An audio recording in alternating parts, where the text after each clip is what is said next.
dentro del el apartado que ven ahí arriba, que está arriba a la izquierda, que es PESI, que es la plataforma tecnológica, tenemos un grupo de cambio cultural en la empresa en la que analizamos el problema desde distintos ángulos, ¿no?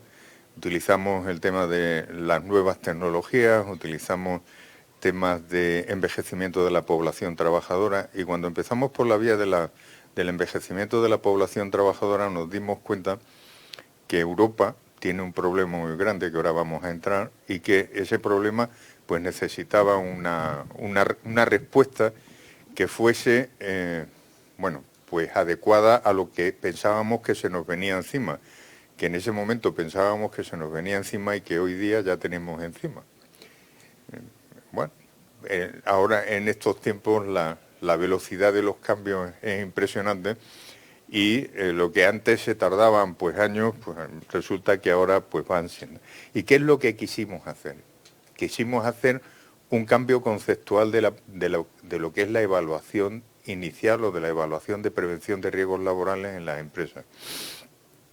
Como todos ustedes saben y como todos ustedes me imagino que hacen, cuando van a una empresa evalúan los riesgos de los puestos de trabajo y en función de eso hacen una determinación de las medidas correctoras que hay que aplicar, de la planificación preventiva que hay que establecer, es decir, hacen todo el desarrollo.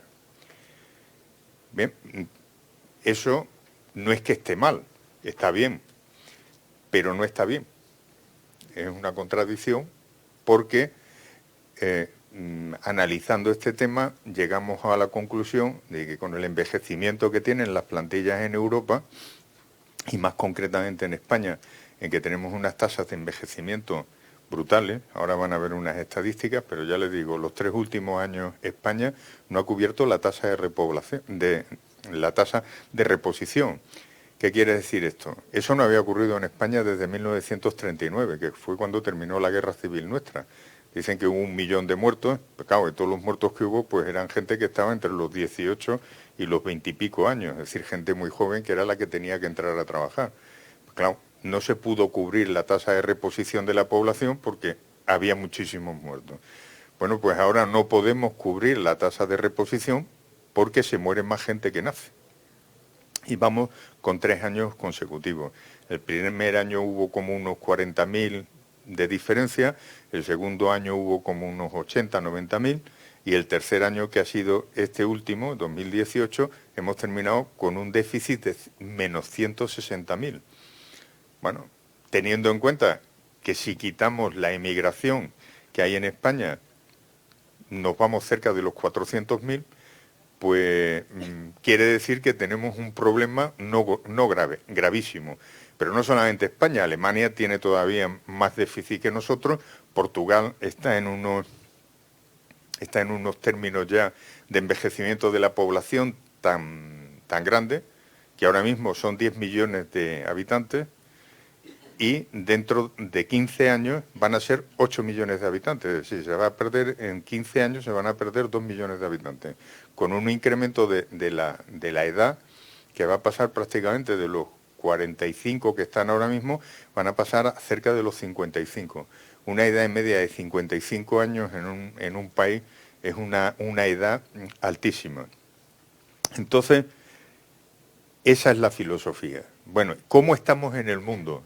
Pues miren, en el mundo tenemos un problema gordísimo, que también lo tienen en Colombia porque me lo he estudiado. En Colombia están exactamente igual que en España hace 25 años, con unas tendencias a la baja grandísimas. En España tuvimos un periodo de alza que fue a partir de 1958 hasta 1968, que es lo que le llamamos allí el baby boom, que nacieron 14 millones de españolitos, pero los 10 años siguientes nacieron 9 millones de españolitos. Es decir, se quedaron por el camino 5 millones de españoles, que hacen que ahora mismo, que ya están en la edad de jubilación, se haga del sistema una cantidad de gente que no tiene reemplazo, porque las generaciones que vienen detrás no solamente bajaron el índice de natalidad, que también lo vamos a ver, sino que además pasaron de familias numerosísimas, como por ejemplo la mía, que somos 10 hermanos, a familias pues prácticamente de una persona. Con lo cual, bueno, pues eso es un tema que tenemos ahí, que hay que analizarlo, pero que a nosotros nos creó una inquietud grandísima. Miren, esta es la edad media de la población en los distintos continentes. ¿Ven? Que en todos los continentes va subiendo. Y ahí tienen la tasa de fertilidad de todos los continentes. Estos son estadísticas de población de la ONU. ¿Qué ocurre? Pues que aquí, ven, todas van hacia abajo. Es decir, el mundo se ha metido en un tema que ya la ONU ha declarado que es irreversible, de envejecimiento. Entonces, bueno, cada uno lo ve esto desde su punto de vista. Nosotros, en el tema de prevención de riesgos laborales, lo vimos desde el punto de vista nuestro. Miren, esa es la pirámide de población de España. Esta era la pirámide de población de España en enero de 2013 y esta es la pirámide que tenemos en estos momentos. Bueno, si a mí me ponen eso y no me dicen que es una pirámide, pues digo que será una seta, porque pirámide, lo que se dice pirámide, pues no es. La pirámide es una cosa así, como un triangulito, muy mono, pues aquí no hay pirámide. Como pueden ver, la situación que tenemos ahora mismo, es decir, nosotros estaríamos aquí hablando en este segmento, ¿no? Es decir, va a salir muchísima gente del mercado de trabajo y no tenemos tasa de reposición, pero al mismo tiempo, esa gente que va a sustituir a los que están saliendo ahora y que van a ser pensionistas de la Seguridad Social, resulta que la edad media que tiene es muy alta. Y eso nos crea otro problema añadido más, que tiene que ver con esto, que es con la tasa de envejecimiento de las poblaciones y con la relación de dependencia. Que la relación de dependencia es cuántos contribuyentes tenemos que tener en el sistema para poder mantener el sistema de pensiones.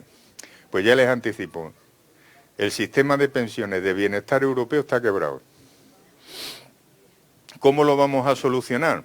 Pues no lo sé. La verdad es que ahora mismo hay opiniones para todos los gustos. Yo tengo mi propia opinión personal, que es que tenemos que cambiar el chip y hacer un proceso de inmigración reglada, pero de inmigración, que yo apuesto porque sea, en nuestro caso, en el caso de España y de Europa en concreto, que sea inmigración iberoamericana, latinoamericana, por varias razones, entre otras cosas, porque mentalmente todos pertenecemos al mismo estatus mental. Creyentes o no creyentes, tenemos una filosofía cristiana de la vida. Entonces, no es lo mismo que la adaptación de estas personas al sistema nuestro, es muchísimo más fácil que las de procedencia de otro tipo de zonas geográficas islámicas o de cualquier otra religión. Bueno, el caso es que sea como sea, lo tenemos que hacer. De hecho, ahora en Alemania, la señora Merkel, no sé si ustedes lo habrán seguido el tema este o no, con la guerra de Siria, en Siria se produjo la guerra civil, hubo una salida masiva de clases medias, de profesionales médicos, ingenieros, arquitectos, y Alemania acogió a 2 millones de profesionales de estos. Luego, cuando empezó a llegar gente que no estaba cualificada, cerró las fronteras a cal y canto. Pero Alemania ha resuelto pues prácticamente de un pulmazo el problema de envejecimiento de la población que tenía acogiendo a otra serie de gente. Ahora tienen otros problemas, pero eso ya no es de aquí, ¿no? Entonces, como ven, las tasas de dependencia que tenemos en Europa van subiendo y exponencialmente Polonia pasa de una tasa de dependencia 18 a una 32 y España, que la tenemos aquí, estamos en 23 y nos ponemos en 32. Es decir, hay países de la Unión Europea que tras salir, por ejemplo, en el caso de Polonia, de lo que se conocía como el telón de acero, es decir, los países de la órbita comunista, al occidentalizarse, al entrar en nuestra cultura occidental, han pegado un frenazo en seco en el tema de la natalidad, de tal manera que tienen un envejecimiento que nos han pasado los países que ya éramos viejos, ¿no? Y el envejecimiento de la población que tienen aquí, pues miren, todos van hacia arriba. España está en 144 y dentro de 10 años va a estar en 137 y en 2050 pues en 215. Es decir, el envejecimiento que vamos a tener pues es exponencial y esto sí que no tiene ningún tipo de duda ya. Esta transparencia tiene que ver con otra cosa conceptual que también lo utilizamos para hacer la filosofía de la evaluación de riesgos que hemos diseñado. Miren, ¿cuándo son ustedes invisibles en la empresa? Vamos, estamos diciendo, la población envejece, ¿vale? Y en España se ha pasado la edad de jubilación de 60 a 65 años, de 65 ahora estamos en 68 y en cuanto tengamos un gobierno nuevo lo van a tener que pasar a 70 porque la Unión Europea está diciendo que tenemos que armonizarnos con el resto de países de la Unión. ¿Y a dónde vamos a llegar? Pues vamos a llegar a los 75 años, no tardando mucho. Y yo sé que esto cuando lo dice en los temas a la población trabajadora les escuece muchísimo, porque el que tiene la perspectiva de decir me voy a jubilar dentro de 2 años y de pronto dice no, no te vas a jubilar dentro de 2 años, te vas a jubilar dentro de 10. Porque claro, se te pone muy mala cara, ¿no? Porque dice, joder, 10 años más metido en eso, menos algún loco por ahí como yo, que tenía que estar jubilado, que no me jubilaré en la vida porque he pensado que mientras que Dios me dé salud y me permita tener una cabeza que piense de una manera medianamente o de igual, no me pienso jubilar. Me decía el otro día un técnico de la Seguridad Social que estuve hablando con él, dice, pero Rafa, si tienes 47 años cotizados, si es que tienes que tener 35 y tienes 47, ¿y qué? Digo, bueno, pues mira, pues mejor para el sistema, yo sigo ahí aportando mi granito de arena, como me decía, tú estás chalado, ¿no? Me decía, pues no vas a cobrar más porque estés más años. Digo, bueno, eso ya lo sé yo, pues no faltaría nada más que eso. Bueno, en muchos países, en las empresas, que tenéis por ahí sondados, te conviertes en invisible a partir de los 45 años, que esos serían los casos de Polonia, Hungría y Grecia. ¿Qué quiere decir eso? Que cuando tú pasas de los 40 a 45 años, la empresa deja de pensar en ti y te vuelves invisible. Tú estás allí, pero nadie cuenta contigo, ni para reciclaje, ni para formación, ni para nada. Tú estás haciendo un trabajo y te obvian. Hay otros países que están entre los 50 o 60 años, entre los que están pues España, países de la órbita mediterránea, como Francia, Italia y tal. Luego tenemos otros países que tienen a partir de los 60, que son los países nórdicos de Europa, Holanda, Alemania, Suecia, Finlandia, Noruega. Y luego hay 2 países excepcionales, que son Japón y Estados Unidos, que la vida se prolonga más allá de los 60 años. Es decir, la gente sigue reciclándose más allá de los 60 años. Y dirán ustedes, ¿y qué tendrá que ver esto con lo que estábamos hablando de la evaluación de riesgo? Pues sí, pues tiene mucho que ver. Si estamos diciendo que la vida en la empresa hay que prolongarla por el efecto, bueno, pues de la mejoría que tenemos, es decir, yo me veo ahora mismo con 65 años y me acuerdo de mi abuelo, no con 65 años, porque me murió con 62, pero yo me acuerdo de mi abuelo con 62 años y mi abuelo era un viejo. Mi padre murió con cerca de 90 años, pero mi padre no era ningún viejo. Mi padre tenía un lema, que se lo recomiendo que lo practiquen porque es muy sano. Mi padre decía poca cama, poco plato y muchos zapatos. Entonces andaba mucho, comía poco, dormía poco y se mantenía muy bien. Entonces, bueno, pues tenía una calidad de vida no aceptable, sino más que aceptable.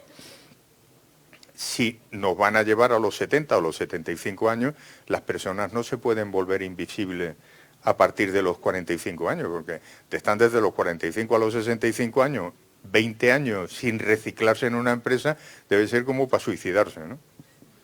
Pues no cuentan contigo para nada, oye, pues mejor me echas del sistema y me dejas en eso. ¿Qué problema nos creaba esto? Y ahí fue donde nosotros empezamos a tener la duda metafísica, que a mí además se me presentó de una manera muy cruda. Ahora verán que el armazón legal en el que nos hemos basado para montar el sistema este de prevención, que es exactamente igual que el que ustedes conocen, pero con una variable. Nosotros evaluamos el puesto de trabajo, pero además lo evaluamos cada puesto de trabajo en función de las características psicofísicas de la persona que está desempeñando el puesto de trabajo. Y entonces sí tenemos una evaluación de riesgos como Dios quiere y manda, porque tú evalúas un puesto de trabajo que tiene una serie de riesgos y metes al periquito allí dentro y da igual que esté cojo, tuerto, sordo, en fin, con las minusvalías que quieras. Y no es igual una persona de 25 años para evacuar que una persona de 59 o 60 o 65 años para evacuar, porque todos con esta edad, aunque no se nos vean, las goteras están por dentro. Y unos no vemos bien, otros tenemos catarata, otros no tenemos hipoacusia, otros tenemos problemas musculoesqueléticos, otros nos cuesta mucho trabajo movernos, otros tenemos deficiencias sensoriales y no es igual. Y a mí esto me pasó por una razón muy sencilla, porque en función de la LISMI, que es una ley de integración de personas con minusvalía en las empresas, que es además obligatoria en España, pues me metieron de pronto en un edificio de 30 plantas, en la planta 15, una central telefónica de personas ciegas con sus perros lazarillos, que eran las telefonistas, y metieron 60, ¿no? Y yo dije, oye, a los de organizaciones, dije, ¿no se os pudo ocurrir, en vez de ponerla en la planta 15, ponerla en la planta baja, allí a ras de suelo? No, no, porque es que esto es mejor, porque así, bueno, pues nada, pues si es mejor, pues tuvimos que armar un sistema de evacuación que permitiera que estas personas que eran invidentes bajaran con sus perros lazarillos por las escaleras de emergencia sin que se mataran demasiado. Claro, esto es un tema que luego se lo cuentas a los técnicos de organización y te dicen, pero hombre, Rafa, ¿cómo no nos lo has dicho? Digo, chicos, yo es que me imagino que si una persona es invidente y va con un perro y tiene que bajar desde la planta 15 hasta el suelo, pues quiere decir que tiene que bajar 15 plantas, o sea, o 14, y con perro, y con 1000 personas más bajando por las mismas escaleras, pues no sé, tampoco hace falta ser muy listo. Pero bueno, el caso es que nos creó una esa y nos hizo ver que hacíamos unas evaluaciones de riesgo que no es que estuvieran mal hechas porque se ajustaban a la ley, pero que eran imperfectas. Y pasamos a esto, a lo que es la evaluación de riesgo, que nosotros le llamamos inclusiva, porque ya que el Pisuerga pasa por Valladolid, aprovechamos también para meter las diferencias, para evaluar las diferencias de género que había. No es lo mismo un puesto desempeñado por un hombre con sus condiciones psicofísicas que desempeñado por una mujer con sus condiciones psicofísicas. Que somos iguales en derechos, pero tenemos, afortunadamente, tenemos una serie de diferencias que son maravillosas y que nos separan un sexo de otro. Entonces, los quisimos tener en cuenta. ¿Y qué es lo que hacíamos? Bueno, pues ese concepto que le estoy explicando, hacer una evaluación de riesgos de tal manera que adecuáramos los riesgos del puesto de trabajo a las condiciones psicofísicas del trabajador. ¿Y qué lográbamos con este tema?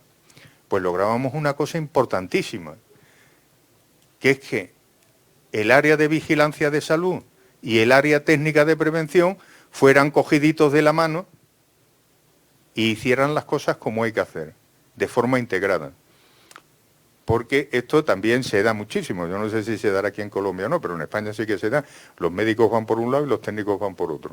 Entonces, muchas veces cuando nos ponemos a hablar, pues claro, hablamos unos idiomas tan totalmente distintos y tan totalmente dispares que no hay forma de entenderse. Y eso nos obligó a establecer unos elementos de conexión que... Claro, a mí yo me acuerdo cuando empezamos que me decía, yo era el director del servicio, pero me decía el jefe del área de vigilancia a la salud, me decía, Rafa, es que yo no te puedo dar los diagnósticos. Digo, bueno, pues yo no me da los diagnósticos, ¿cómo le digo yo a los técnicos que arreglen? En el edificio hay 27 túneles carpianos. Bueno, muy bien, pues me parece estupendo. ¿Ahora qué hago? Voy trabajador a los 1.200 trabajadores y decía, ¿a ti te duele la muñeca o no te duele la muñeca? Pues dime quiénes son. Vamos, le hacemos la evaluación del puesto de trabajo, metemos las medidas correctoras, lo ponemos marcado para que tú tengas un acceso mucho mejor al trabajador. Bueno, eso nos costó media vida.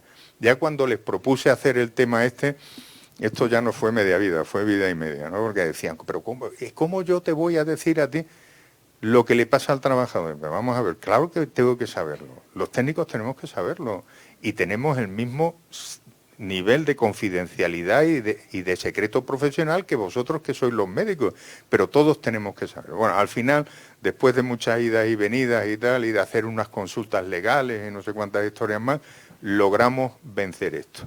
¿Y qué era lo que pretendíamos?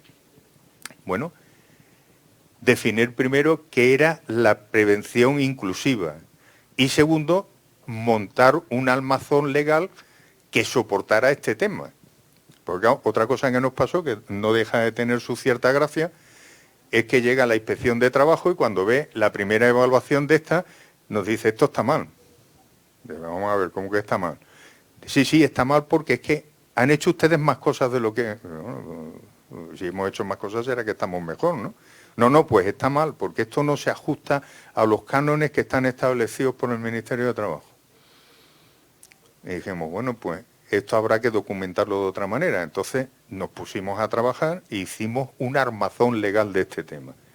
Lo segundo, que era definir qué era discapacidad. Pues claro, cuando les decía a los técnicos, es que tenemos personas con discapacidad. Entonces imaginaban que le faltaba un brazo, una pierna o media oreja o cosas de estas, ¿no? Porque es que una discapacidad puede ser un señor que tenga pues una depresión o puede ser un señor que tenga una reducción de visión. Es decir, no hace falta que sea un discapacitado en el sentido estricto de la palabra, ¿no? Sino una persona que tiene, bueno, pues una minusvalía en sus órganos físicos y psíquicos y que necesitan una atención. Luego definimos conceptualmente los requisitos mínimos que tiene que tener este sistema de prevención de riesgos inclusivos y establecer una política para que se sustentara. Proponer un cuestionario de accesibilidad, que esto era, bueno, pues una cosa reiterativa, porque en España tenemos una ley que obliga a todos los edificios a tener todos los accesos a los mismos adecuados para permitir el acceso a los minusválidos, de tal manera, lo que pasa es que no se cumple. La ley es muy bonita, es muy buena, pero se cumple poco.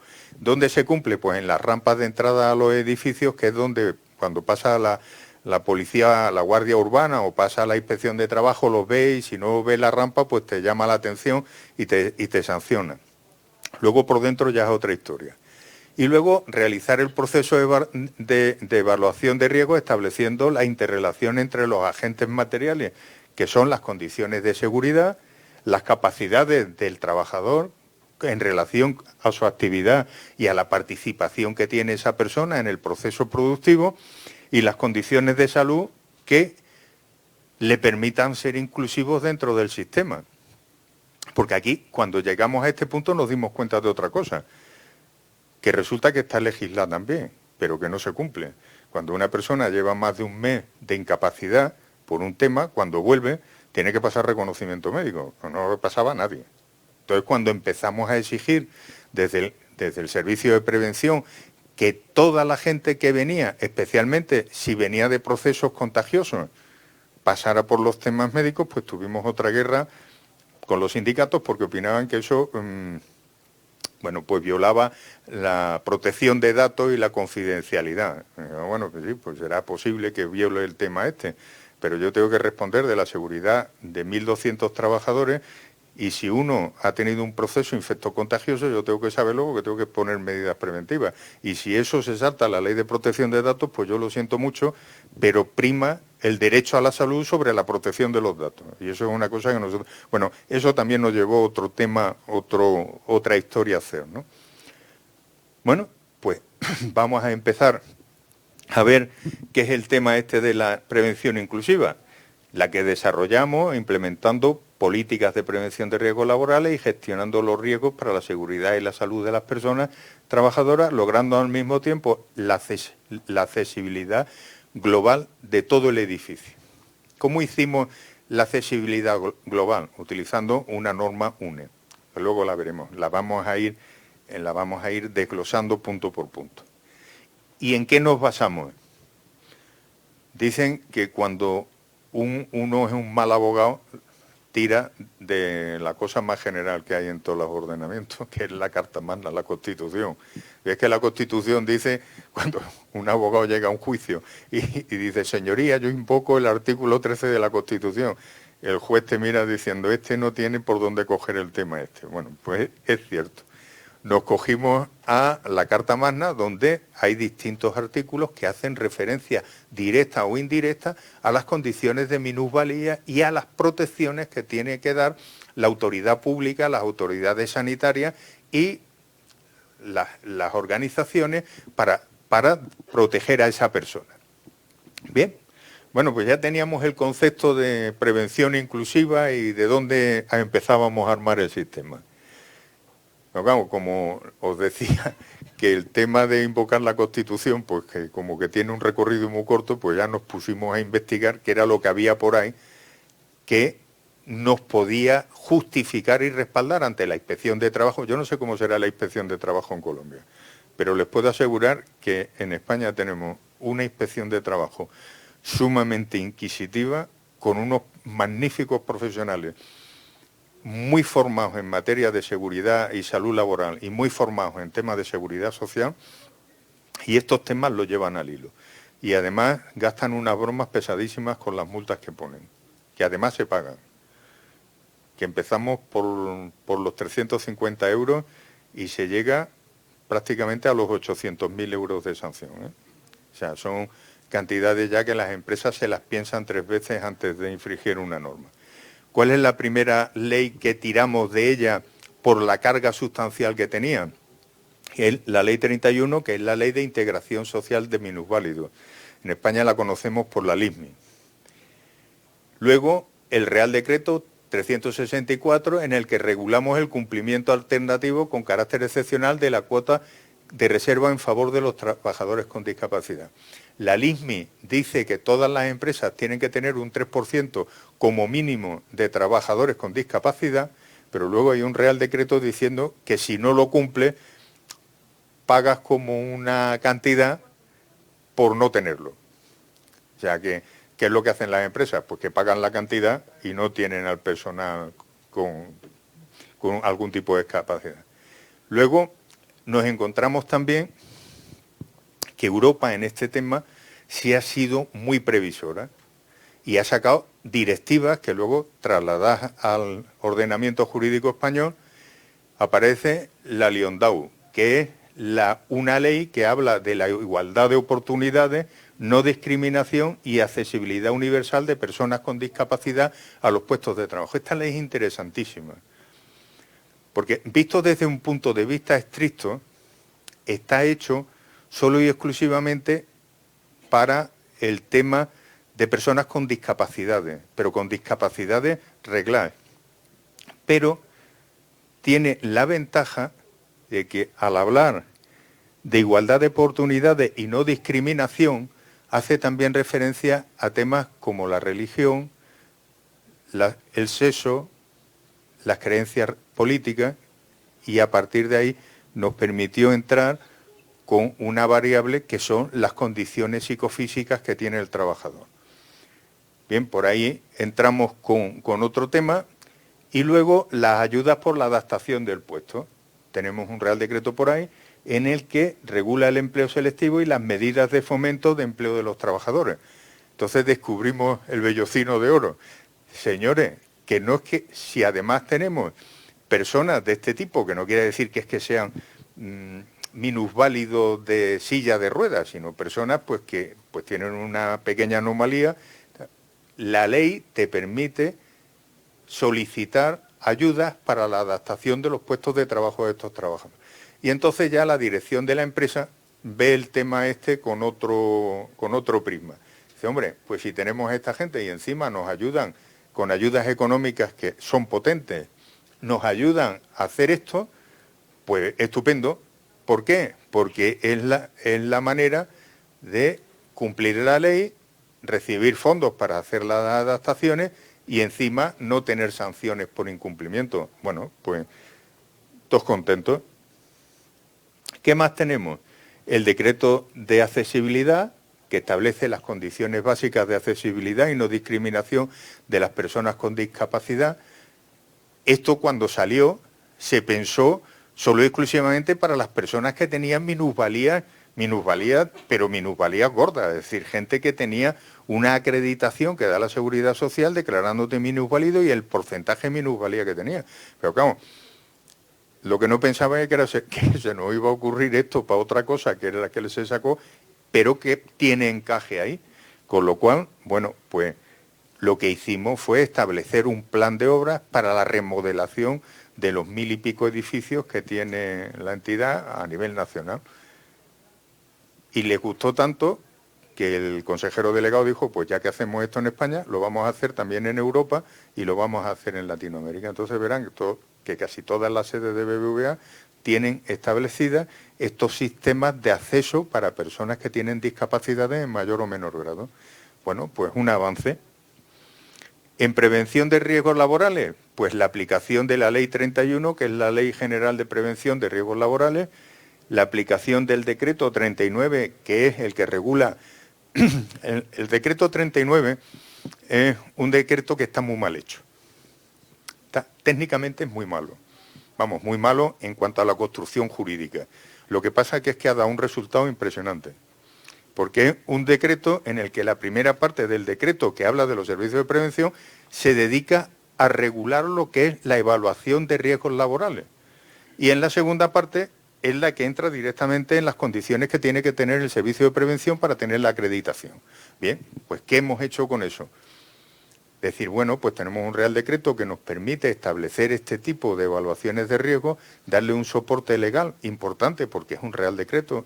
Dentro del ordenamiento jurídico español está la Constitución, que es la norma de normas, debajo las leyes orgánicas, debajo las leyes y debajo los reales decretos. Bueno, pues tenemos un elemento jurídico para fortalecer nuestra posición importante. Y luego tenemos la Ley 54, que fue una reforma normativa en la que se recogieron algunos de estos aspectos que yo le estoy comentando. Bueno, pues ya tenemos armado el sistema legal en el que nos vamos a basar para justificar el tema este. Yo les recomiendo siempre que hagan dos cosas. Cuando tengan que hacer temas de evaluación de riesgo, que hagan dos cosas que además dan muy buen resultado. El primero es hacer el armazón legal de lo que queremos hacer, y el segundo es vendérselo a la empresa diciéndole el dinero que se va a ahorrar aplicando eso. No caigan ustedes en el error de decir, vamos a hacer esto y nos va a costar no sé cuánto, porque entonces ya la hemos liado. Entonces, eso me lo enseñó a mí un jefe, y les voy a contar una pequeña anécdota. Yo estaba en la Dirección General de Telecomunicaciones y de pronto pues me mandan a Caja Postal de Ahorros, que era un banco de la Secretaría de Estado de Comunicaciones, un banco público, para hacer unas historias allí de transformación.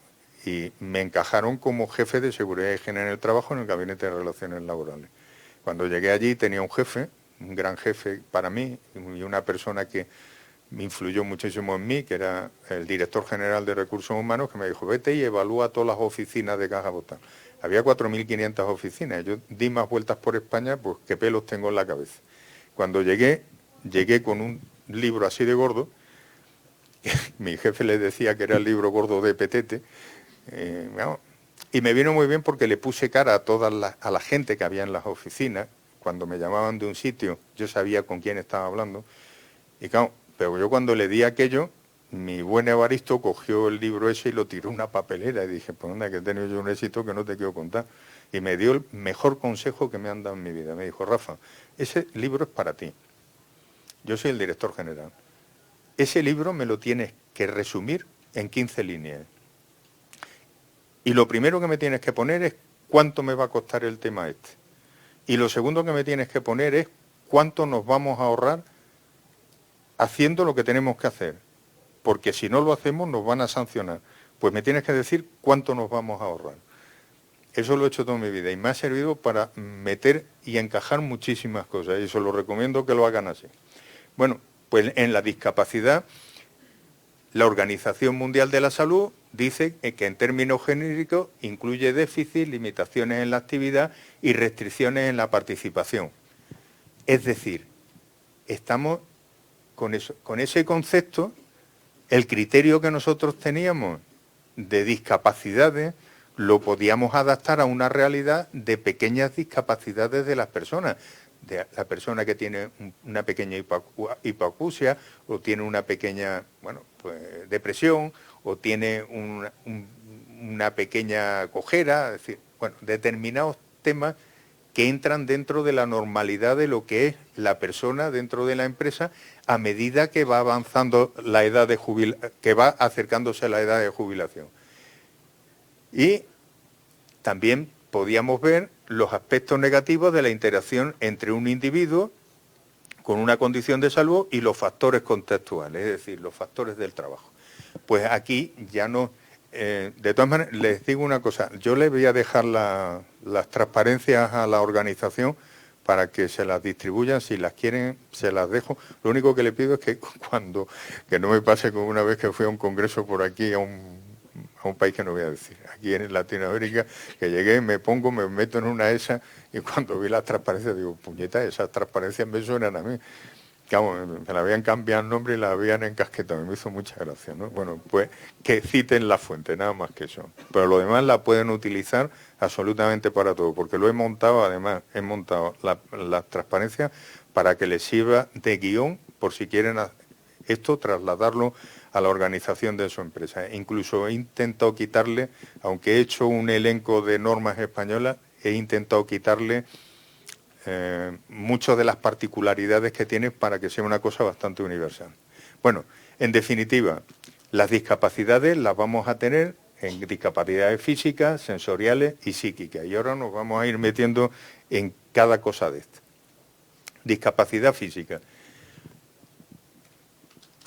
¿Cuál es el mayor problema que tienen los trabajadores en Colombia? Como decía el otro, ya voy a preguntar por aquí porque si no se me aburren y veo a la gente con cara de dormirse. ¿Cuál es el mayor problema que tienen ustedes con los trabajadores en Colombia desde un punto de vista preventivo? Los musculoesqueléticos y los cardiovasculares. Vale. Y los musculoesqueléticos, que por ejemplo en Europa no es que sean epidemia, porque la epidemia de los infectos contagiosos es a partir de que lo sufre el 15% de la población. Se da la alerta de epidemia a partir del 15%. En Europa ahora mismo tenemos el 32% de la población trabajadora con problemas musculoesqueléticos y el 28% con problemas psicosociales. Muchos de los musculoesqueléticos que tenemos son psicosociales que afloran como musculoesqueléticos, pero esta es la realidad.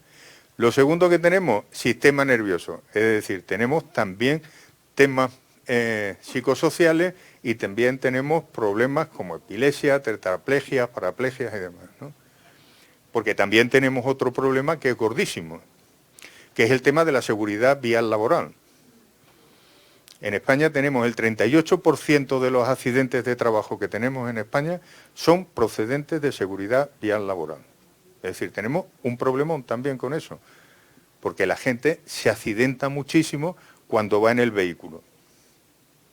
Luego tenemos los temas respiratorios, los sistemas cardiovasculares que están asociados también con los músculos esqueléticos y con el sedentarismo que se está imponiendo.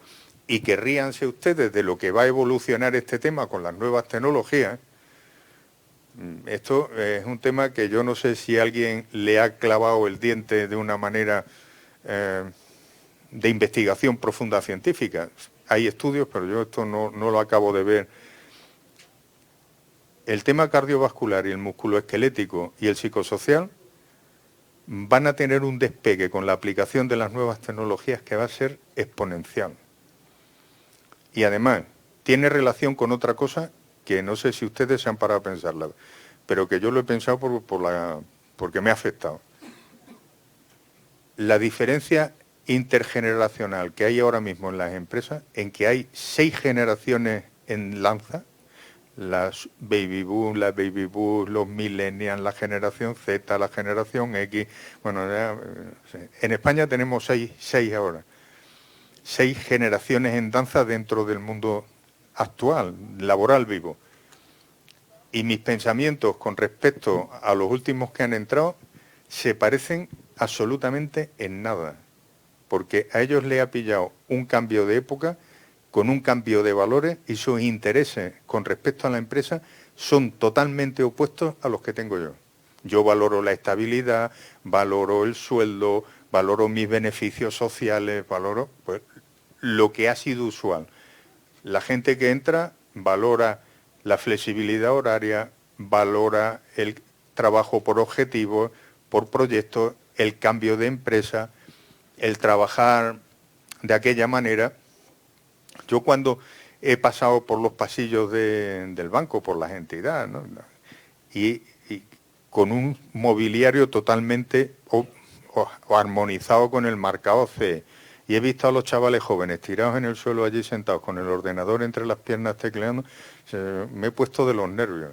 Y claro, tú los miras desde arriba hacia abajo y ellos te miran de abajo hacia arriba. Y tú piensas que ahora el chalao este, con el trabajo que me ha costado a mí, este se está destrozando la espalda. Y el otro te mira y este tío con corbata que estará mirando, ¿no?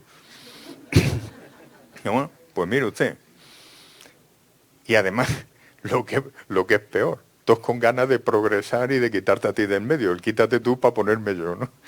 Y entonces ya la cosa se produce una confrontación. Este es un tema que estamos estudiando muy seriamente y que yo en la cátedra tenemos un tema de trabajo de este aspecto concreto para profundizar en las relaciones existentes entre las distintas generaciones, porque hay una cosa que es importantísima y que le daría un valor añadido importantísimo además a este proceso, que es la capacidad de transferir conocimientos y experiencia que tiene la persona que va a salir del sistema con respecto a la persona que está entrando en el sistema, siempre y cuando haya la lealtad de comportamiento entre las dos partes.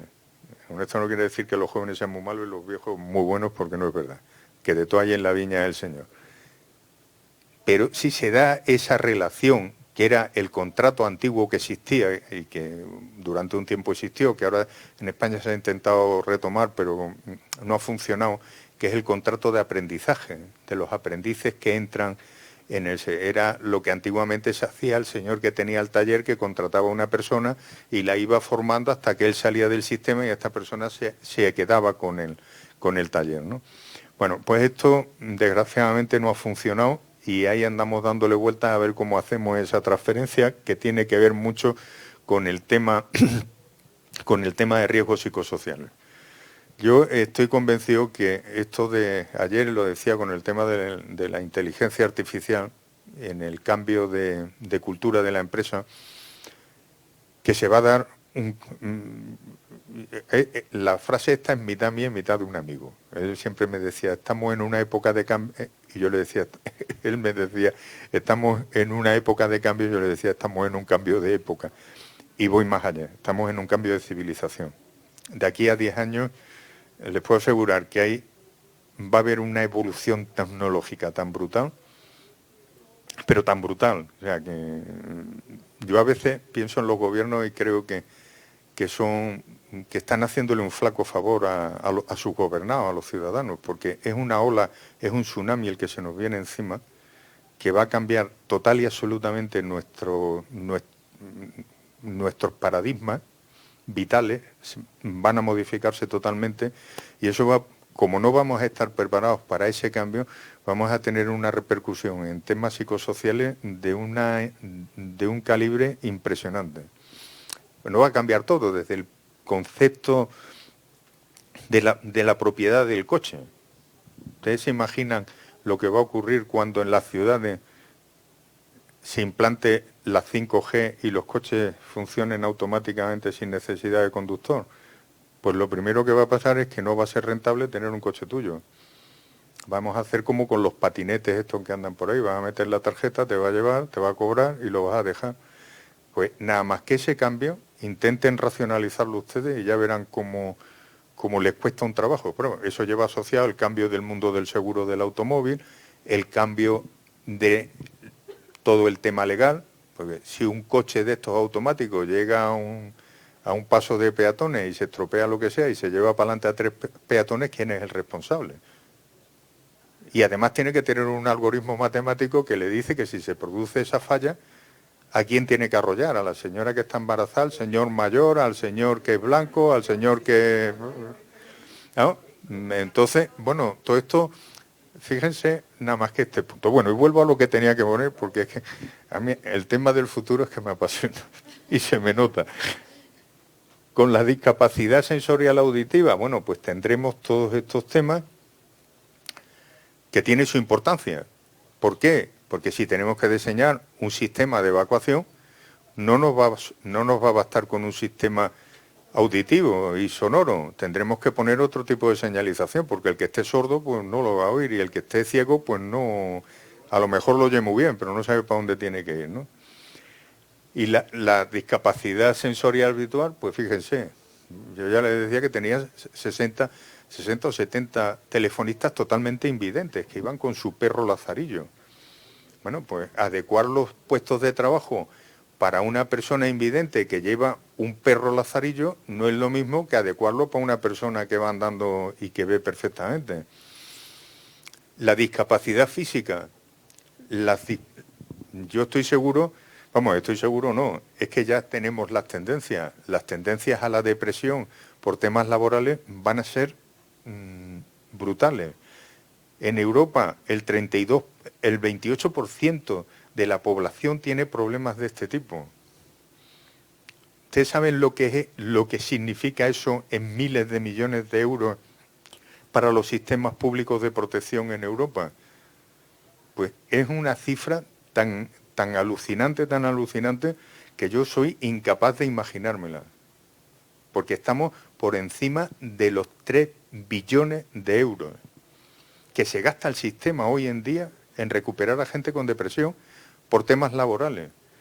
Imagínense que fuésemos capaces de establecer medidas preventivas para evitar eso, tendríamos 3 billones de euros para hacer carreteras, hospitales, escuelas, para lo que se nos ocurriera. Por otro lado, vamos a ver desde un punto de vista de prevención de riesgos laborales qué es lo que tenemos que hacer. El Sistema General de Prevención de Riesgos debe cumplir una serie de requisitos. También tenemos que establecer una política de prevención que esté refrendada por la máxima autoridad de la empresa, porque si no, no vamos a ningún sitio. Tiene que ser el presidente, el consejero delegado, el CEO, como quieran llamarle, es decir, la persona que tiene el poder real en la empresa se tiene que comprometer firmemente y por escrito con este tema. Tienen que tenerse en cuenta aspectos como la preparación del entorno y la adaptación de los puestos de trabajo. Y eso es un trabajo previo que tenemos que hacer para saber qué puestos de trabajo tenemos y qué modificaciones tenemos que hacer para adaptar cada puesto de trabajo a las condiciones psicofísicas de la persona que se va a sentar en el puesto de trabajo, que es un decir, porque muchas veces ni se sientan. Es decir, tenemos que tener todo esto ya previsto. Por tanto, adaptamos el entorno, adaptamos los planes de emergencia y evacuación, que la gente se cree que los edificios no arden, pero arden, ¿eh?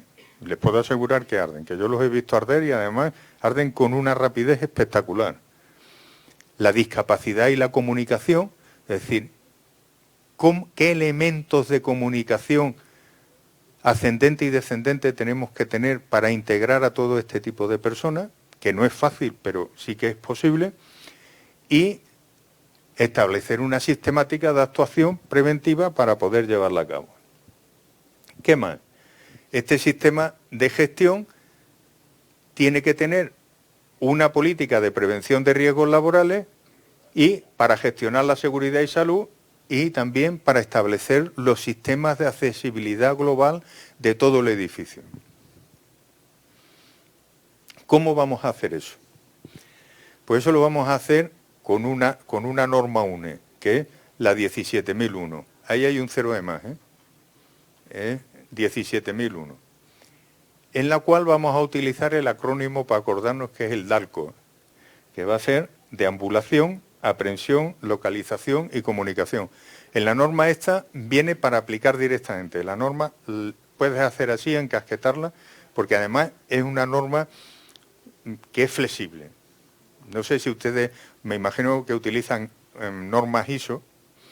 Bueno, nosotros en España utilizamos la norma UNE, que es una norma española, y para eso las tenemos.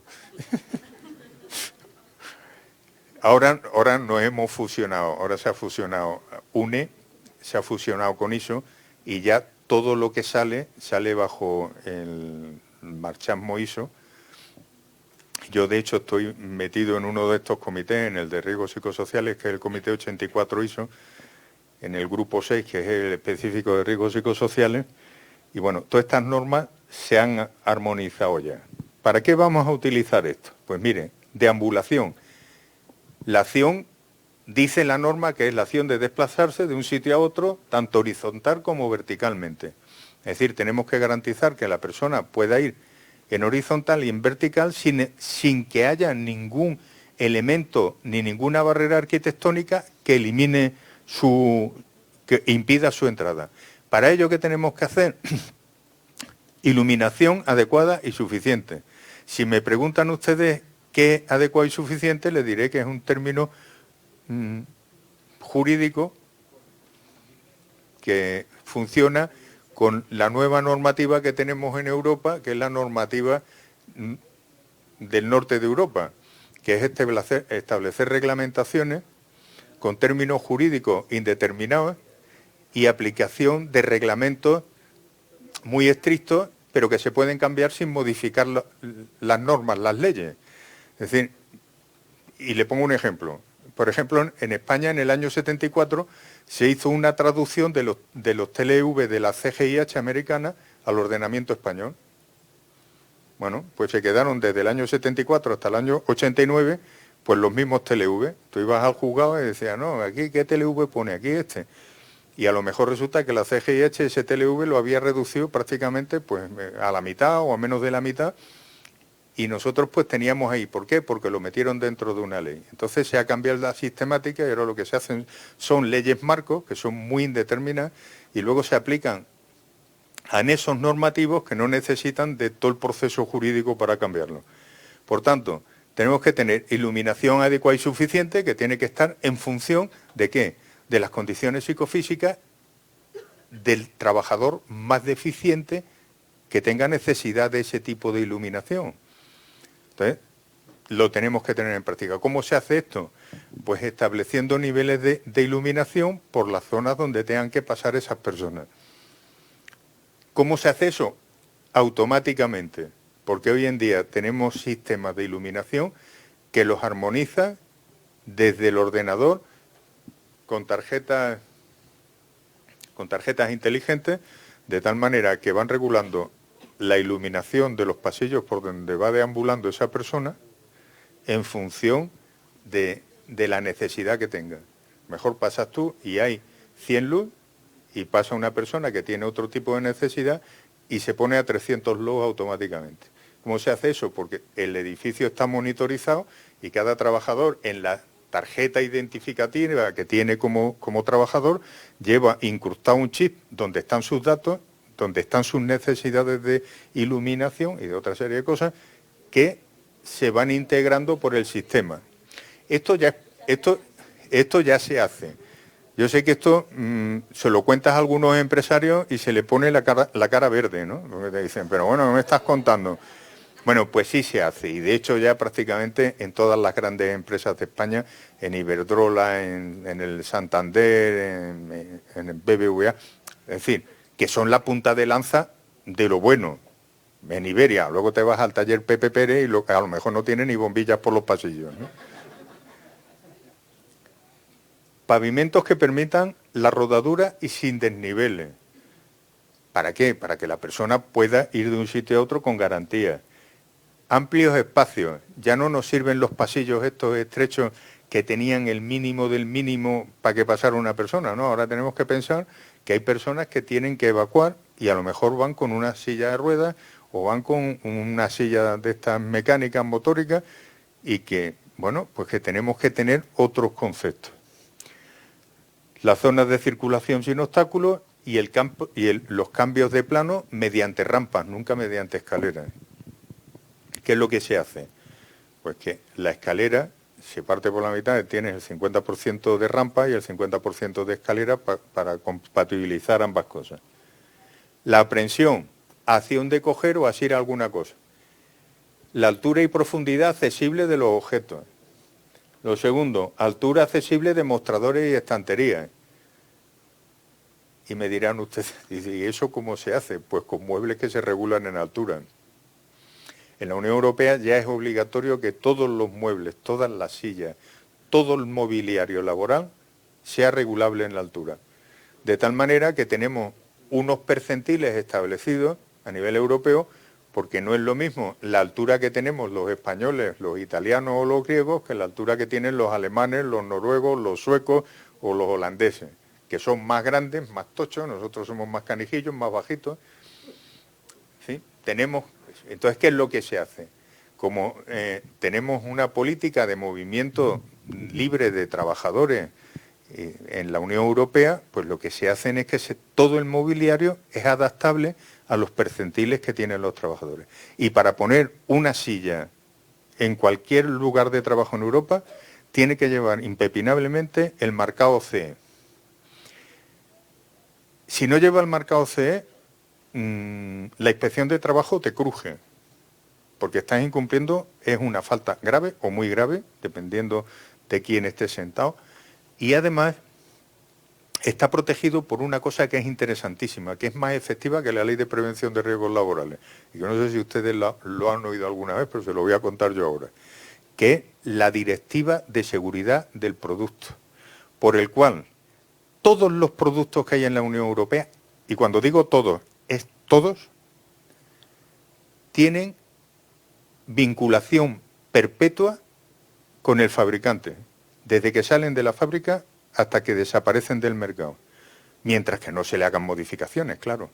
De tal manera que se activan cláusulas de salvaguarda que paralizan cualquier tipo de producto en el mercado europeo en el momento que se activa la cláusula de salvaguarda.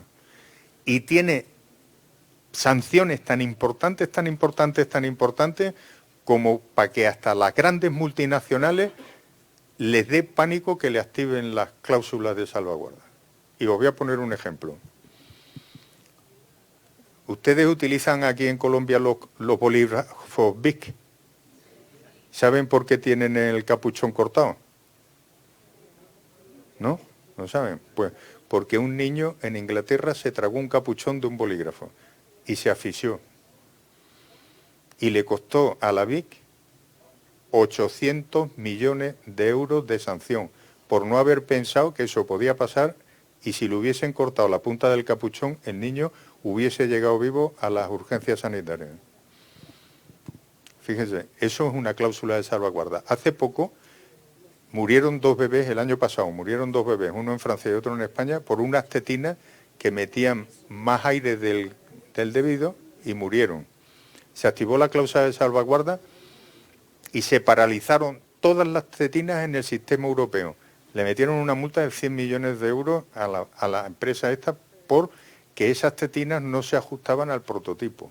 La fábrica Fiat hizo revisar todos los sistemas de frenado de todos los Fiat que estaban en Europa gratuitamente, porque se detectó que determinados accidentes eran provocados por un sobrecalentamiento de los frenos, y eso hacía que en algunas ocasiones los depósitos de combustible se incendiaran por el exceso de calor de los frenos. Fíjense si es importante el tema este. Bueno, pues ahí tenemos que esas alturas y esas estanterías tienen que estar homologadas, la accesibilidad a grifos, palancas y mandos tienen que estar también de acuerdo con estas normativas de marcado CE, que lo que hacen es proteger la salud de los trabajadores más que la propia norma de prevención de riesgos. Miren ustedes, yo no sé cómo funciona aquí el tema de eso, pero yo cuando era niño me llevaban a catequesis a la parroquia, al cura, y nos cogía con el catecismo. Y me ponía yo en aquella época tengo una imagen infantil grabada porque se veía una caldera allí muy grande con los condenados allí dentro hirviendo con el fuego por debajo, ¿no? Allí con una cara de desesperación horrorosa, y arriba se veía un triángulo que era el ojo de Dios allí mirando aquello, y ponía: a Dios se ama por amor a Dios o por temor a las penas del infierno. Pues en prevención también.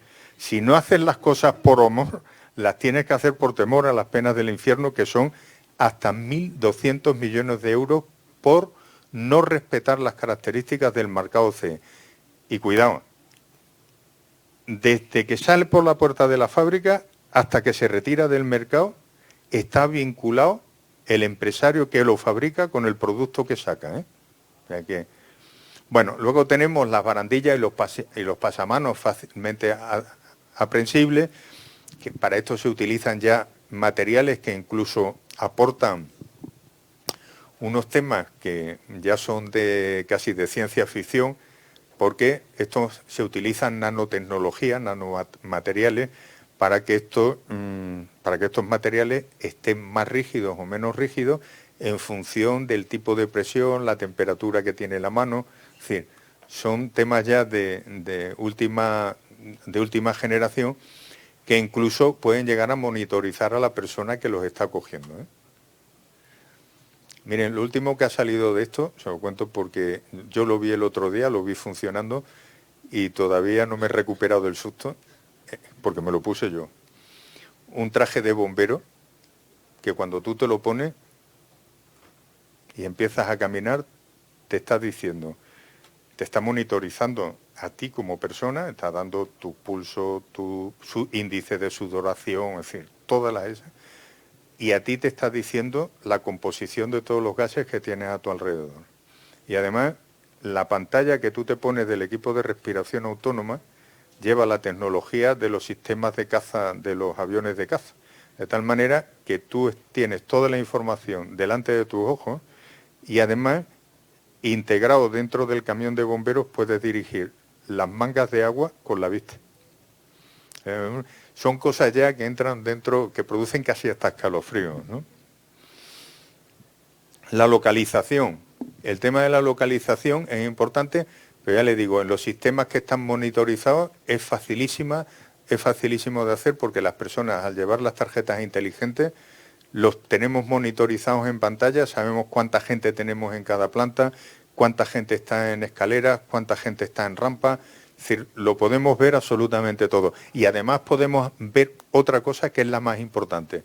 Si se nos ha quedado alguien rezagado o está aislado en algún sitio porque haya tenido una pérdida de conocimiento, pues porque se haya mareado, porque se haya caído. Es decir, nos permite poder tener una forma, un formato de información en tiempo real que nos está diciendo dónde tenemos estas cosas. ¿Que no tenemos eso? Pues además tendremos que tener señales visuales, acústicas y táctiles, señalización de contraste adecuado, simbología simple, fácilmente localizable. Hay una cosa que a mí me pone muy nervioso cuando voy a los centros de trabajo, y además me dicen que soy especialmente maniático con eso, y es verdad.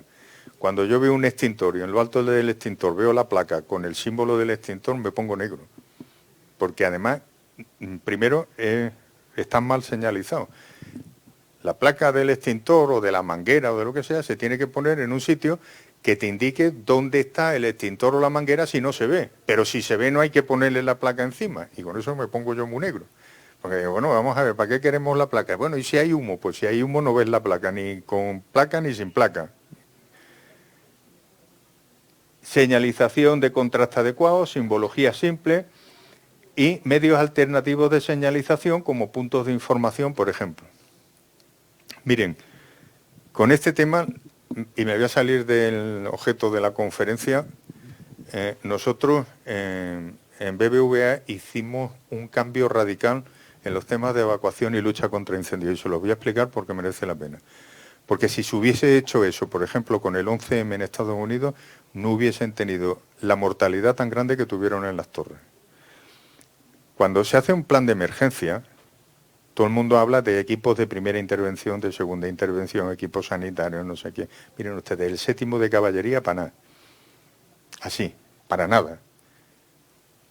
¿Cuál es la forma que eso lo desechamos? Lo desechamos porque al lado de nuestro edificio, en Madrid, se quemó el edificio Windsor en un atentado terrorista, además. Salió ardiendo.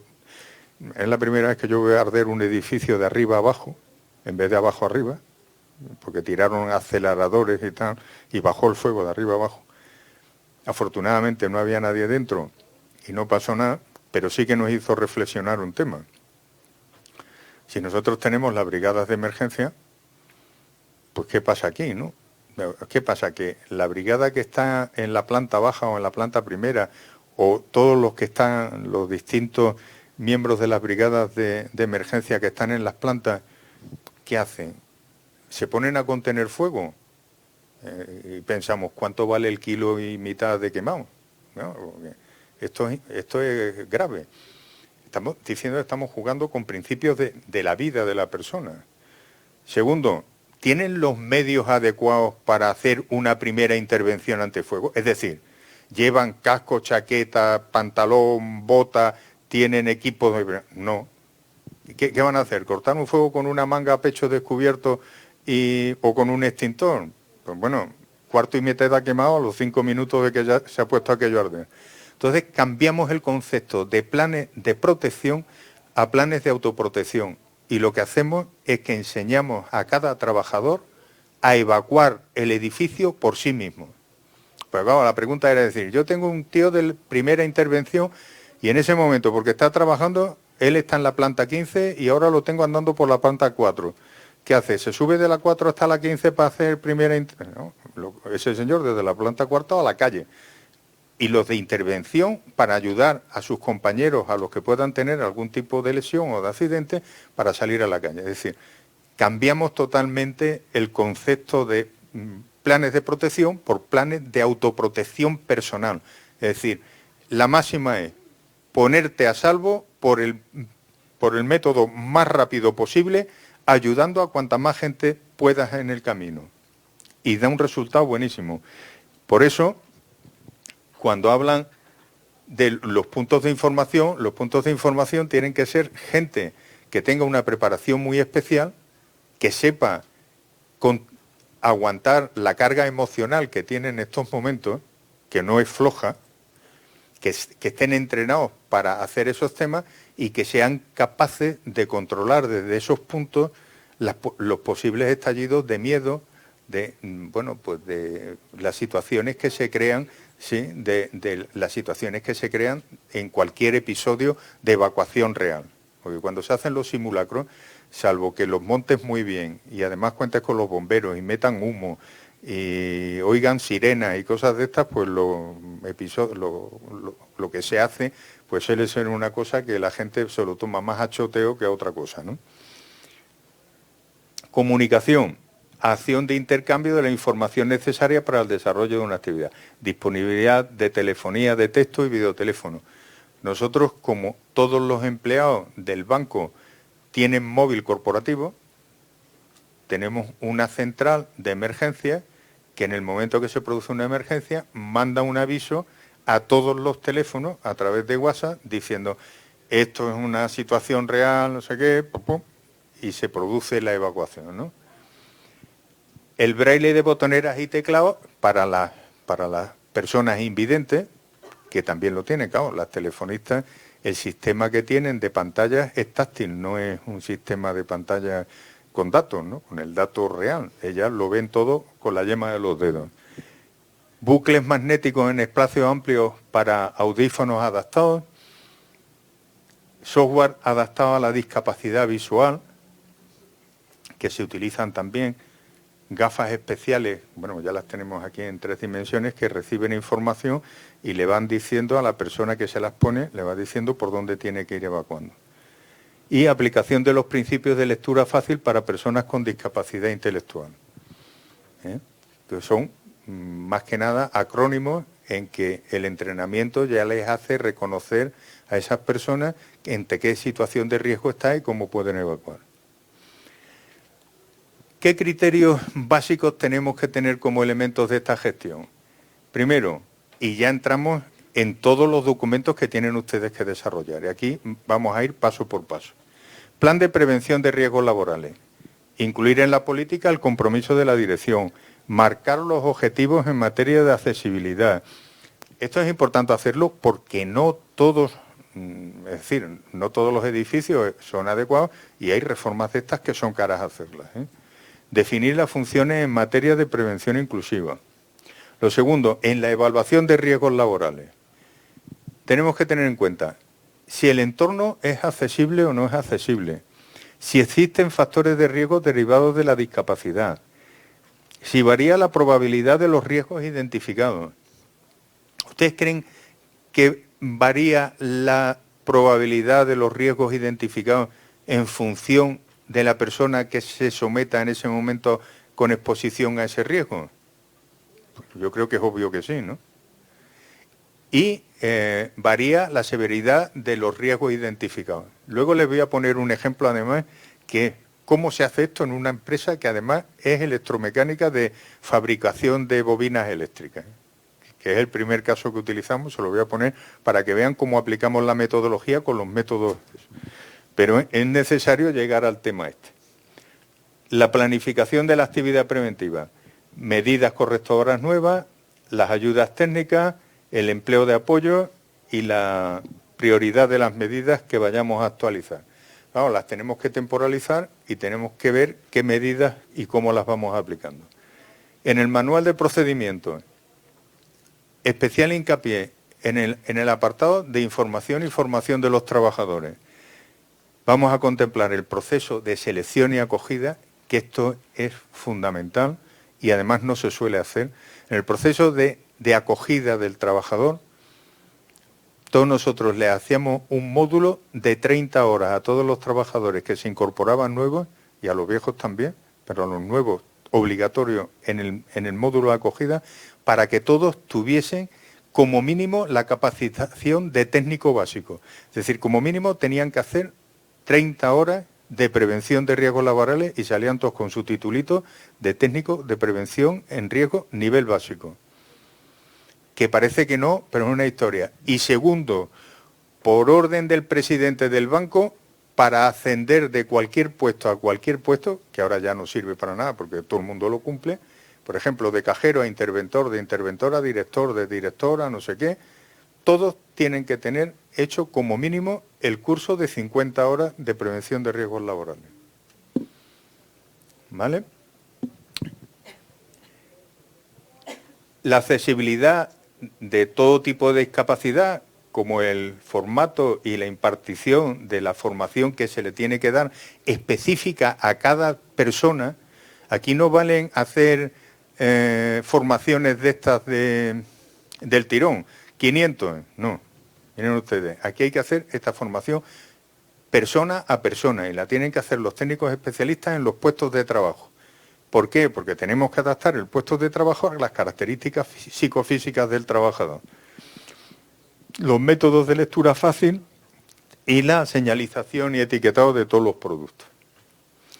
En los manuales de procedimiento, formación que hay que darle a los trabajadores, pero trabajador a trabajador. Protección de los trabajadores. Ustedes, yo no sé si aquí ha pasado eso o no, pero yo me acuerdo cuando empezamos con todos estos temas y comprábamos a lo mejor algunos equipos de protección individual, los equipos de protección individual vienen preparados para los tíos. Entonces llega una chica y se pone una chaqueta de lucha contra incendios y le queda pues como eso, las botas pues para hombres. Número 42, hay 38 que van dentro de la bota navegando todo el día. Es decir, eso ya se ha hecho, incluso en la policía han tenido, en la policía en España y en la Guardia Civil y en el Ejército tuvieron un problema gordísimo porque, claro, los chalecos antibalas son todos patíos. Claro, cuando se incorporaron las mujeres, pues resulta que los chalecos antibalas hacían de todo menos proteger balas, ¿no? O sea, molestar, ir sueltos, en fin, hacer 78 cosas. Es decir, aquí también hay que hacer la inclusión de género en los equipos de protección individual. Y la necesidad de equipos de protección alternativos teniendo en cuenta las características psicofísicas del trabajador. Es decir, tú no le puedes dar un chaleco de una determinada manera a una persona que, por ejemplo, sea invidente. Tendrás que dar un chaleco que le vaya marcando sensaciones que su cuerpo vaya interpretando. O tendrás que ver el nivel de visión que tiene una persona para reconocer determinados elementos de aviso. Controles periódicos de las condiciones de trabajo y de la actividad de los trabajadores. Es decir, hay que revisarlo punto por punto con un calendario establecido de medidas que se tengan que hacer para ver que los sistemas de accesibilidad están utilizables, que siguen cumpliendo sus normas, porque no se olviden ustedes de una cosa muy importante, que esto es para la evaluación normal que hacemos todos y para las evaluaciones estas que deberíamos hacer todos. Que la evaluación de riesgo no es un documento que se hace, se pone en una estantería para que haga bonito, sino que es un documento que tiene que estar en perpetuo movimiento y en perpetua adaptación. en el manual de procedimientos en vigilancia de la salud, exámenes de salud que incluyan las variables de discapacidad. Yo cuando hablaba con la jefe de los servicios médicos, yo le decía muchas veces a Araceli, ¿pero qué le estáis haciendo a, pues no sé, a las chicas de telefonía? Decía, no, le hacemos el reconocimiento visual, pero bueno, pues vamos a pensar en otra cosa, ¿no? O sea, porque a lo mejor no es tan importante saber cuánto colesterol tiene como qué nivel de audición tiene. A lo mejor en un momento determinado es más importante el nivel de audición que el nivel de colesterol. Es decir, bueno, adaptar eso a las necesidades de los trabajadores y pautar esas necesidades especiales en los reportes que se hacen al área técnica, quien tiene que implementarlo en el lugar de trabajo. Tener en cuenta que sea y que las personas que tengan tutela legal tengan acceso también a estos temas, y me refiero a tutela legal, como en España tenemos la LISMI, hay personas que son disminuidos psíquicos y tienen tutores legales. Bueno, pues toda esta información también darle trasvase a los tutores legales y contar con ellos a la hora de hacer este tipo de reconocimientos con las personas. En el diseño de instalaciones y modificaciones de las mismas, tenemos que tener previstos los presupuestos pero adaptados a este tipo de historias.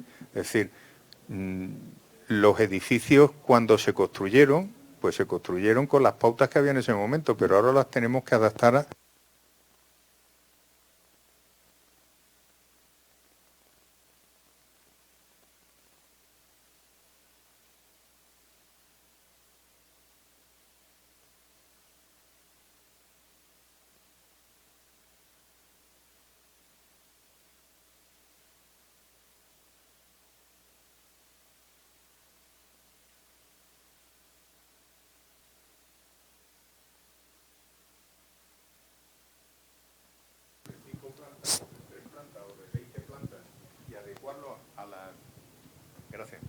y adecuarlo a la situación de la normativa actual implica unas inversiones grandísimas. Entonces, bueno, pues tenemos que tenerlo previsto para meterlo dentro del plan que tenga cada compañía para hacerlo. En el manual de procedimientos de coordinación empresarial, esto lo hacen ustedes aquí, la coordinación entre empresas. Sí, vale. Bueno, pues la información, darle a todas las empresas que tienen acceso a los edificios y a las personas que entran, darle toda la información relativa a los tipos de prevención. Que nosotros en este caso también teníamos personas que venían a trabajar como cocineros, vamos, como cocineras, como lavadoras, planchadoras y demás, para el tema de comedores y demás, venían muchas personas que tenían minusvalía, que se contrataban por estas empresas, por la LISMI, que nosotros además le exigíamos que las contrataran. ¿Por qué? Bueno, le tendrás que tener con estas personas la misma consideración que tienes con tu gente. El plan de emergencia, bueno, pues tener previsto que haya también personas con discapacidad que participen en estos planes. Las vías de evacuación tienen que ser itinerarios accesibles, pero sobre todo, y es una recomendación que les hago, aprendan a hacer una cosa, que es enseñar a todos los trabajadores a saber evacuar por sí mismos desde cualquier punto del edificio donde estén. Que el edificio, miren, cuando tú vas a trabajar a una empresa,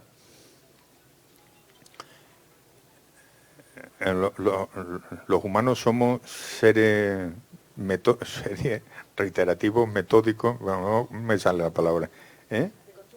De costumbre fija, exactamente. Somos animales de costumbre fija.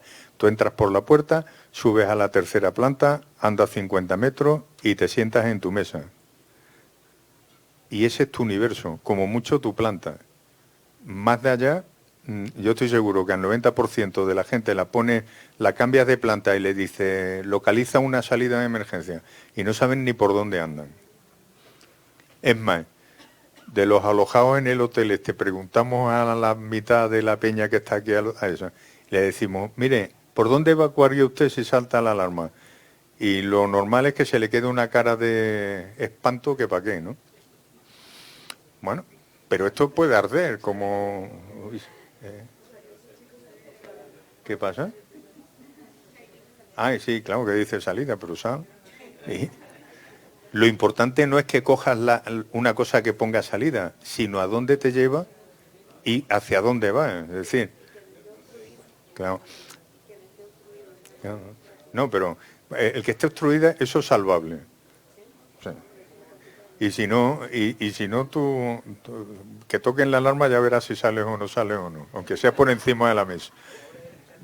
No es lo más aconsejable que esté obstruida, pero es salvable. Lo que no es salvable es el desconocimiento del edificio, ¿no? Que tú no tengas pauta, pues tú a lo mejor, dependiendo de cuáles sean las características... Yo me acuerdo que cuando estábamos en un edificio que tenemos en Madrid, llegó Protección Civil y nos hizo hacer una escalera exterior allí que nunca se ha utilizado, porque además era una melonada de mucho cuidado. Decíamos, pero vamos a ver, ¿cómo vamos a hacer una escalera externa del edificio? Sí, sí, porque ustedes bajan por aquí. Si viene el aire del norte, ¿qué pasa? Que te lleva todo el humo dentro de la escalera de emergencia. Pues mire ustedes que matamos a la gente por ahí. Hicimos luego otras escaleras presurizadas y con otras historias que costaron pues un riñón de la cara y parte del otro, ¿no? ¿Por qué? Pues porque Protección Civil nos exigía una escalera de acuerdo con sus principios, pero que nuestros principios no eran los suyos, eran otras historias. Entonces, como el ayuntamiento no nos dejaba hacer lo que nosotros queríamos hacer por fuera del edificio, pues lo hicimos por dentro del edificio, quitando despachos de directivos, que es una cosa que a la gente le sienta muy bien, ¿no? Cuando ven que a tu jefe le quitan el despacho y ponen una escalera, pues es de lo más divertido, ¿no? Sobre todo porque tu jefe no se lo toma bien.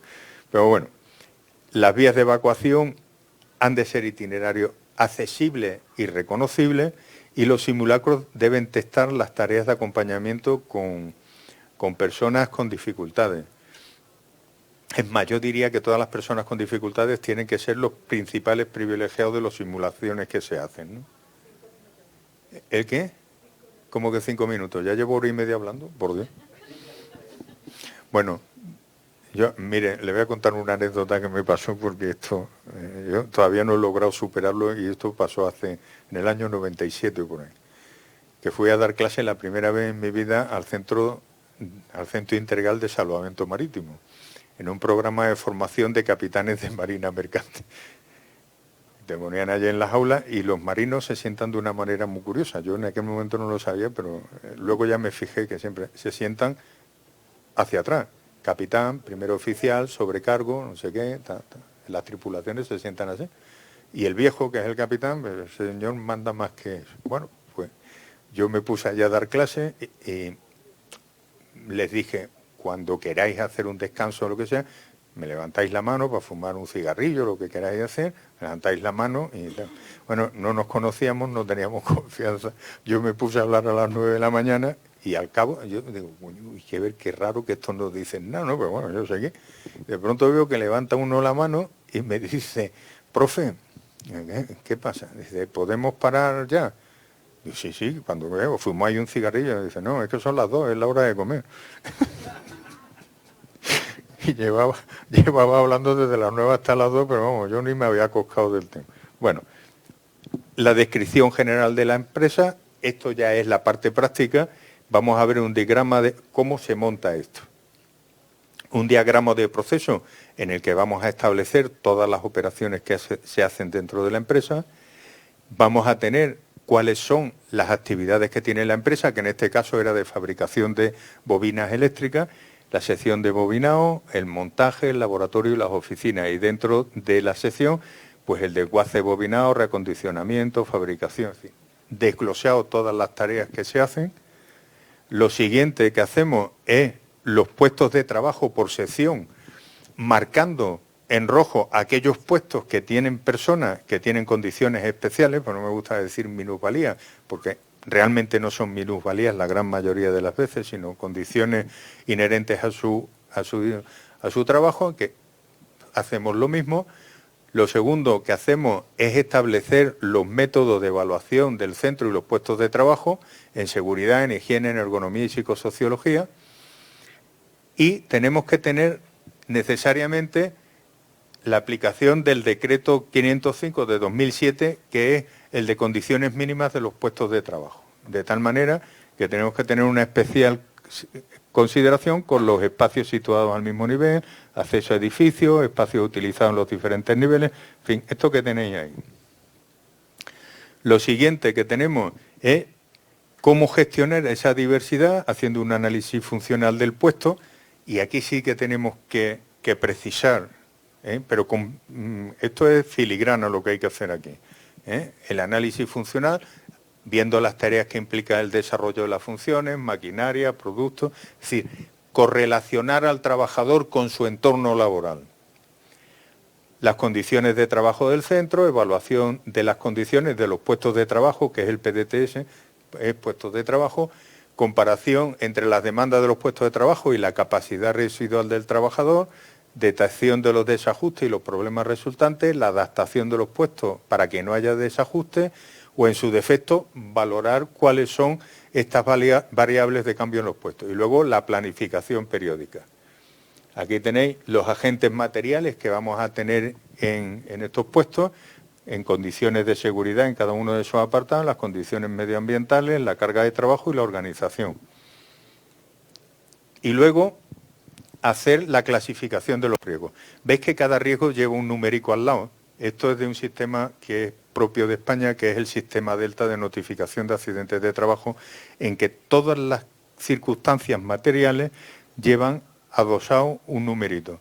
Entonces nosotros lo que tenemos que hacer es buscar las condiciones que estamos viendo, buscarlas dentro de esa regulación, encasquetarlas y ponerles el nombre. ¿Esto para qué nos sirve? Para que cuando tenemos un accidente de trabajo, las evaluaciones de riesgo contemplan el riesgo de accidente, el riesgo de enfermedad profesional, el riesgo de fatiga y el riesgo de es que he leído... Ahora ya se ve que sí que estoy cansado, porque no he leído insatisfacción, he leído una cosa... En fin. Y aquí tenemos las capacidades requeridas para el puesto de trabajo, que esto también lo tenemos que hacer con carácter previo. Vamos a determinar cuál es el proceso de aprendizaje y aplicación del conocimiento, lo vamos a sistematizar, las tareas y demandas que tiene que hacer cada trabajador, los procesos de comunicación, de movilidad, de interacción, la discapacidad física y la discapacidad sensorial.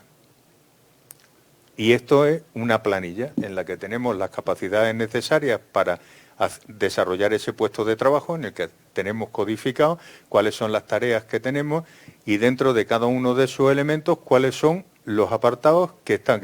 Y aquí tenéis cuáles son los riesgos que van asociados a cada actividad. Con lo cual es un tema muy visual. Eso al principio cuesta cierto trabajo, pero cuando te habitúas a verlo y correlacionas las claves, las planillas estas, bueno, y la gente que trabajamos con esto, una vez que te acostumbras, cuando lees la planilla, los códigos se transforman en los inputs de texto.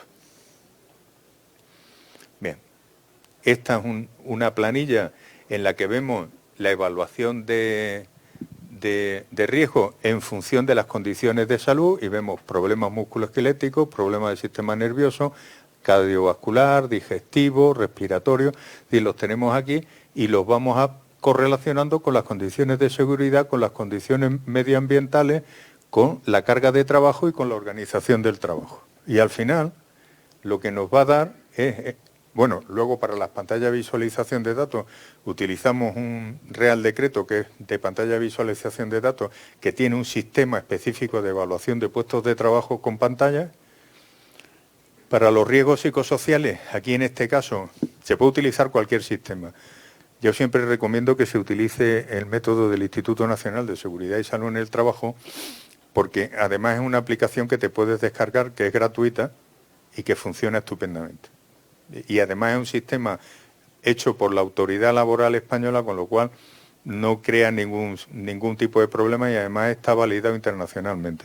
Nosotros en este caso aquí utilizamos el Psicodip, que es un sistema que diseñó la Organización Nacional de Ciegos en España, que es la ONCE, que es un sistema maravilloso que hay en nuestro país, que al que se le ocurrió había que hacerle un monumento, que es de tal manera que los invidentes no se quedan en su casa, tienen un sistema de sorteos legales autorizados por el Estado, ellos venden cupones, reciben una cantidad y además tienen una fundación asociada que se ocupa de todos los tratamientos de formación, reinserción, es decir, un sistema valiosísimo. Bueno, utilizamos ese sistema porque teníamos personas con minusvalías y con invidencias dentro del sistema este y aprovechamos para hacer un experimento con el sistema este. Yo luego ya he vuelto al sistema genérico del Instituto Nacional de Seguridad y Salud. El Ergo 3 funciona estupendamente, se lo pueden descargar ustedes de la página del Instituto gratuitamente y les aseguro que funciona extraordinariamente bien. Y luego vemos las condiciones de trabajo con la carga postural, que utilizamos un sistema que está publicado en una nota técnica de prevención del Instituto Nacional de Seguridad y Higiene, la 601, en la cual te determina cómo tienes que hacer las mediciones de los temas posturales, ¿no? Luego aplicamos una planificación preventiva, que también es una metodología del Instituto, que está recogida en la nota técnica de prevención 300 del año 97, donde el peligro equivale a una ecuación formada por el nivel de deficiencia de la persona, el nivel de exposición al riesgo que tiene y las consecuencias que tiene para el trabajador. Y eso se correlaciona a su vez con esta tabla en la que nos dice los valores para entender si el valor de la PR es inferior a 40, justifica la corrección, superior entre 40 y 150 hay que hacer una actividad de revisión urgente, de 150 a 600 es muy urgente y a partir de 600 es con carácter inmediato y con paralización de actividades. Aquí tenemos cuáles son los niveles de deficiencia que se establecen y esta es la planilla donde hay que poner los datos para sacarlo. Y aquí le pongo toda la bibliografía al uso que tienen que utilizar y en el que está justificado absolutamente todo el tema del procedimiento. Hay varias páginas de esto. Bueno, esas páginas web que les pongo ahí, tienen ustedes información en materia de seguridad y salud laboral para estar mirando así como 15 años sin moverse de la silla. ¿Eh? Es todo gratuito, se lo pueden descargar sin ningún tipo de problema. Existen guías, metodologías de todos los gustos y colores y bueno, y las tienen a su disposición. Yo de todas maneras se lo voy a decir porque aquí no lo he puesto. La cátedra le ha dado a la organización la última guía que ha salido de prevención de riesgos laborales para nuevas tecnologías, en la que ya entran temas como drones y historias de estas TIC. Luego le hemos dado también un libro en PDF para que lo puedan tener, que es Soluciones de conflictos en materia de prevención de riesgos laborales, y un pequeño vídeo que ha sido un corto que ha ganado el Festival Internacional de Vídeos de Cortos en Roma, que es sobre los móviles y la abducción de la persona y el móvil. Son unas viñetas, duras 2 minutos y es una preciosidad de vídeo que yo recomiendo, aunque ustedes lo tengan, pero sobre todo que se lo den a sus hijos, porque sus hijos se van a entretener muchísimo y se van a ver en lo que están haciendo cuando vean el tema este. Es impresionante, es precioso. Así que son viñetas de dibujos, además con 4 líneas, o sea, que tienen un movimiento muy... Y por lo demás, pues nada, encantado de haber estado con ustedes, espero que esto les sirva, les dejo las transparencias a su disposición, para que si quieren implementar esta sistemática tengan una guía técnica para poder hacerlo. Y con esto, pues nada, muchísimas gracias.